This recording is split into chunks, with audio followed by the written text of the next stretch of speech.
Assalamualaikum. We are from Group 13 of Economy Engineering Section 5. We will present the outcome of our project for the subject.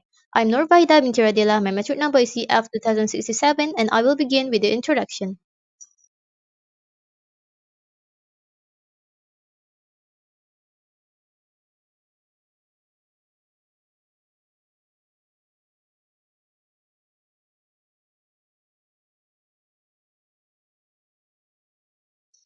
We begin with the introduction. Engineering economics is a vital subject to engineers since it helps one understand the need of the knowledge of economics for being an effective manager and decision maker.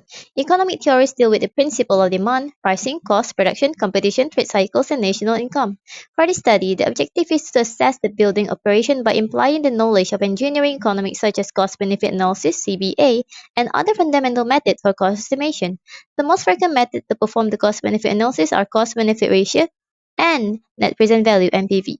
Based on the table, if the project has PCR value exceed 1, the company will get positive net present value, and if the value less than 1, the project shall not be considered.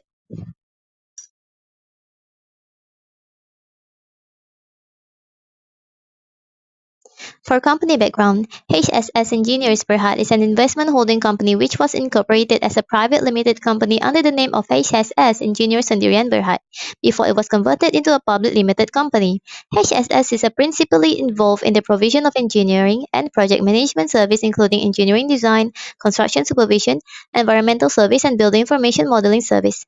HSS engineers possess long-standing experience in a wide array of sectors including urban infrastructure, transportation planning, roads and highway, railway and metro system, water resources and supply, waste management, building and structure, and telecommunication. Hello, my name is Nur Shazana Binti Manzila. My meeting number CF20096. And now we're talking about the company performance from the comparison. We know that the group total asset rose to 403.7 million from 367.9 million in the previous year, mainly attributable to an increase in contract assets as well as trade and other receivable in tandem with the timing of billings. Despite the record high outstanding order book, the company maintained with a strong balance sheet as at end of 2022, and the total borrowing increased only majorly to 61 million from 57.8 million previously. Meanwhile, cash, bank balance and bank deposit were largely maintained. So next we go to the cash flow statement.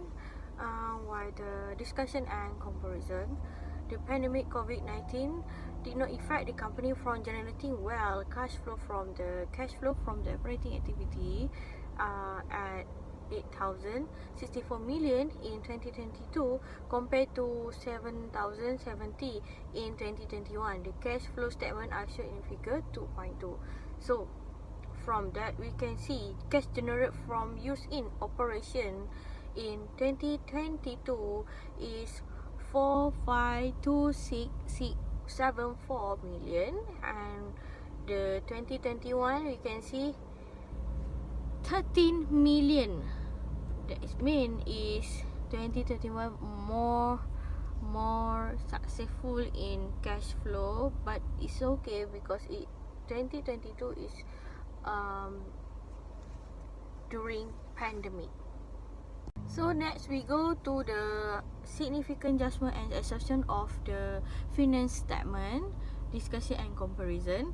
So the group measure the performance of service done based on the stage of completion of work performance at the end of the reporting period.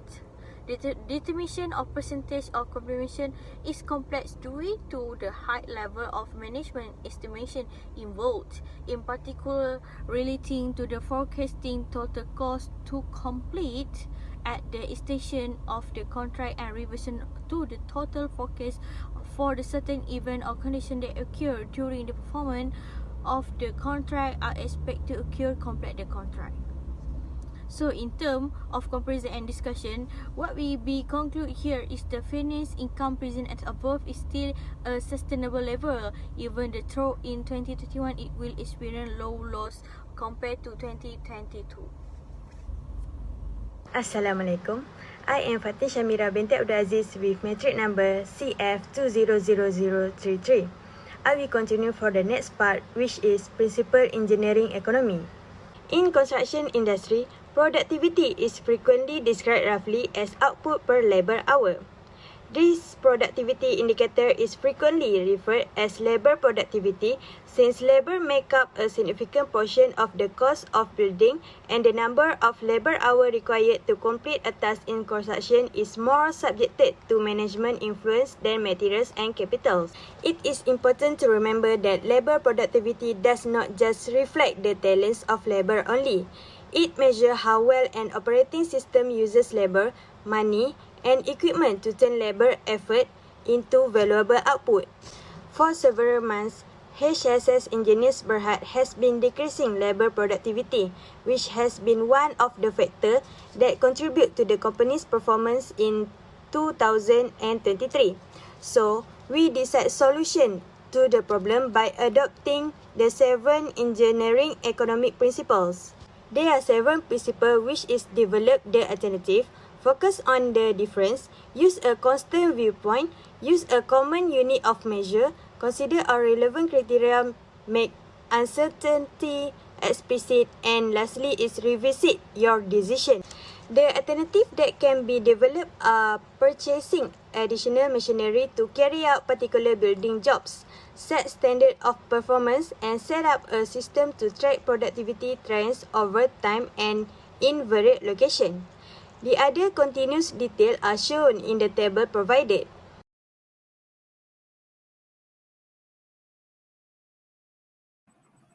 Assalamualaikum and hi, my name is Nazirun Azim bin Sharon Nizam with metric number CF200203, and now I will explain about the project background. So HSS Engineers Berhad is considering to construct a multi-purpose development project consists of residential homes, office, retail, medicals, recreationals and commercial components in the smart city of Iskandar, Malaysia. HSS engineer Berhad will purchase a land from a local owner and state governments located in Kulai, Johor, which costing rather roughly about 40 millions. The whole construction is estimated to be costing around RM 3,200 per meter square, and for services will cost RM 2,000 per meter square. The sustainable residential building with smart parking, sustainable office and retail store with yearly maintenance about RM 4 millions for both structure and the system. By the end of the construction period, some constructions equipment will be sold at the market value for RM 20 million. This is the information that will be used to calculate the benefit cost ratio. The first one, benefit for present works is equal to 9 million ringgit, and for annual works is 2 million ringgit, and the investment for the present works is equal to 40 million ringgit, and for the annual work equal to 9 million ringgit. For the operation and maintenance, for present works equal to 4 million ringgit, and for the annual works equal to 900 ringgit, 900,000 ringgit. And for the market value for the present worth equal to 20 million ringgit, and for the annual worth equals to 4 million ringgit. Okay, for the calculation for conventional benefit cost ratio with present worth equals to 0.375, it's less than 1. And for modified benefit cost ratio with present worth is equal to 0.25, it's less than 1. So for this project, it's not acceptable to be proceed. Next, the benefit cost ratio for annual worth. Conventional benefit cost ratio with annual worth equals to 0.5625, which is less than 1. And for the modified benefit cost ratio with annual worth, also 0.25, which is less than 1. So for the overall project, it's not acceptable to be proceed.